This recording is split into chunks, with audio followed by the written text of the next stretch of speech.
जय माता रानी दोस्तों, आप सभी का बहुत बहुत स्वागत है आपके अपने चैनल राधा कृष्ण ऑफिशियल में। उम्मीद करती हूँ आप लोग बहुत अच्छे होंगे। तो ये बताने के लिए कमेंट बॉक्स में जय माता दी जरूर लिखिएगा। तो चलिए दोस्तों, आज हम इस वीडियो में जानेंगे चैत मास के शुक्ल पक्ष की कामदा एकादशी का व्रत कब रखा जाएगा, एकादशी तिथि कब से शुरू हो रही है, कब समाप्त हो रही है, द्वादशी तिथि कब से कब तक रहेगी और पारण का शुभ मुहूर्त क्या रहेगा, व्रत में हमें क्या खाना चाहिए क्या नहीं खाना चाहिए। तो इसी के ऊपर आज का मेरा वीडियो है, कामदा एकादशी के ऊपर। तो आप लोग वीडियो के लास्ट तक बने रहिएगा, आप लोगों को संपूर्ण जानकारी मिलेगी कामदा एकादशी से संबंधित। तो सबसे पहले बता दूं कि चैत मास के शुक्ल पक्ष की एकादशी को कामदा एकादशी कहा जाता है। तो ये कामदा एकादशी का व्रत जो है वो 19 अप्रैल को रखा जाएगा साल 2024 में। दिन है शुक्रवार। कामदा एकादशी के व्रत करने से सभी मनोकामनाएं पूर्ण होता है और सभी पाप का नाश होता है। जैसे ब्रह्म हत्या जैसे पाप भी नाश हो जाते हैं कामदा एकादशी के व्रत करने से, क्योंकि एकादशी का जो व्रत है वो विष्णु भगवान का स्वरूप माना गया है। इसलिए एकादशी के दिन भगवान विष्णु और माता लक्ष्मी की पूजा करने का विधान है। ऐसी मान्यता है कि ऐसा करने से खुशियां का आगमन होता है। इस दिन भगवान विष्णु को फल और मिठाई का भोग लगाना चाहिए। आप चाहे तो कुछ विशेष भोग भी लगा सकते हैं।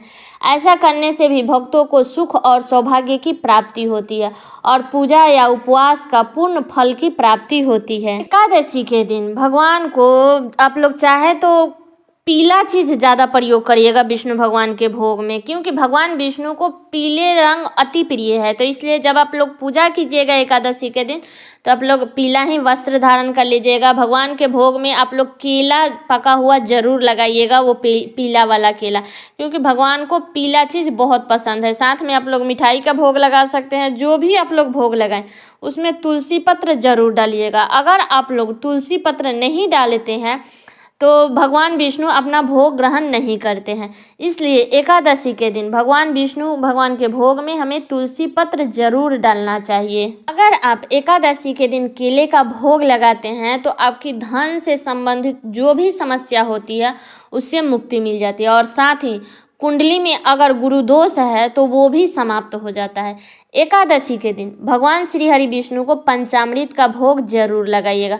पंचामृत में भी तुलसी पत्र डालिएगा, लेकिन ध्यान रखें कि तुलसी पत्र एकादशी के दिन नहीं तोड़ा जाता है। तो आप लोग दशमी को ही तोड़ लीजिएगा, लेकिन एकादशी को मत तोड़िएगा। अगर आप किसी कारणवश नहीं तोड़ पाते हैं तो जो पत्ता नीचे गिरा है उसको उठा करके आप लोग धो के उसको भगवान के भोग में आप डाल सकते हैं। अगर आप लोग कामदा एकादशी का पूजा विधि विधान से करते हैं, कथा को सुनते हैं या कथा को पढ़ते हैं तो ऐसा कहा जाता है कि सारे पुण्य की प्राप्ति होती है और जन्म जन्मांतर के जो भी पाप रहते हैं वो सारे नष्ट हो जाते हैं। और जो लोग एकादशी का व्रत करते हैं उन्हें अपने नियमों का पालन दशमी तिथि से ही करना चाहिए।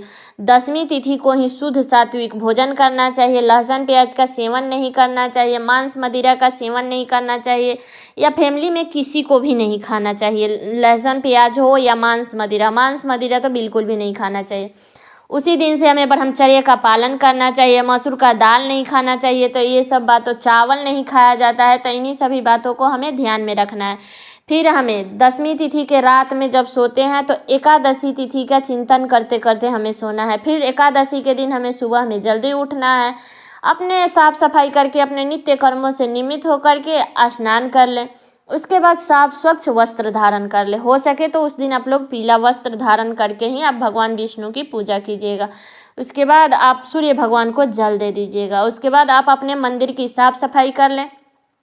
साफ सफाई करने के बाद में हमें गंगा जल का छिड़काव जरूर करना चाहिए मंदिर में और पूरे श्रद्धा भाव से भगवान विष्णु और माता लक्ष्मी की दोनों की आराधना करनी है, पूजा करनी है।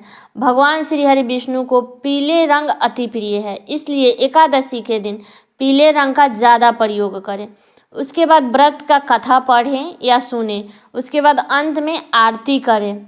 उसके बाद क्षमा याचना हमें ज़रूर करना चाहिए। हमारे पूजा में जो भी कमियां हुई है उसके पूर्ति के लिए हमें भगवान से क्षमा ज़रूर मांगना चाहिए। और उस दिन एकादशी के दिन चावल या चावल से बनी वस्तु का प्रयोग हमें नहीं करना चाहिए। एकादशी के दिन चावल का दान भी नहीं किया जाता है। एकादशी के दिन दिन भर उपवास रहते हैं। रात में एक बार फिर से भगवान विष्णु की पूजा आराधना करते हैं। एकादशी के दिन फलाहार किया जाता है। एक टाइम, हमारे यहाँ एक टाइम फलाहार किया जाता है। तो अगर आपके यहाँ किया जाता है तो ज़रूर कीजिएगा। अगर नहीं किया जाता, फलाहार तो हर जगह पे किया जाता है, बाकी आप अपने घर का नियम देख लीजिएगा। एकादशी के दिन एक टाइम फलाहार किया जाता है। उसके बाद फिर से हमें एकादशी के शाम में भगवान विष्णु की पूजा आराधना करनी चाहिए और हो सके तो रात्रि में जागरण करना चाहिए एकादशी के दिन। और फिर से द्वादशी के दिन सुबह में जल्दी उठ जाइएगा, स्नान करके साफ स्वच्छ वस्त्र धारण कर लीजिएगा। उसके बाद भगवान की पूजा कर ले। उस दिन भगवान को शुद्ध सात्विक आप लोग चाहे तो भोजन बना करके भोग लगा सकते हैं। भोग में तुलसी पत्र डालना बिल्कुल मत भूलिएगा। भगवान को पंचामृत जरूर अर्पित कीजिएगा। और एकादशी का जो पारण है वो हमेशा द्वादशी तिथि के दिन शुभ मुहूर्त में ही करना चाहिए, क्योंकि जितना आवश्यक होता है एकादशी का व्रत करना, उतना ही जरूरी होता है एकादशी के पारण का। तो एकादशी का पारण का हमें शुभ मुहूर्त जानना बहुत ज़रूरी होता है, क्योंकि शुभ मुहूर्त में ही पारण करना चाहिए। अगर आप किसी कारणवश शुभ मुहूर्त में नहीं करते हैं, अगर शुभ मुहूर्त बीत जाता है उसके बाद करते हैं, तो उस व्रत को पाप के समान माना जाता है। इसलिए पारण हमेशा शुभ मुहूर्त में ही करना चाहिए।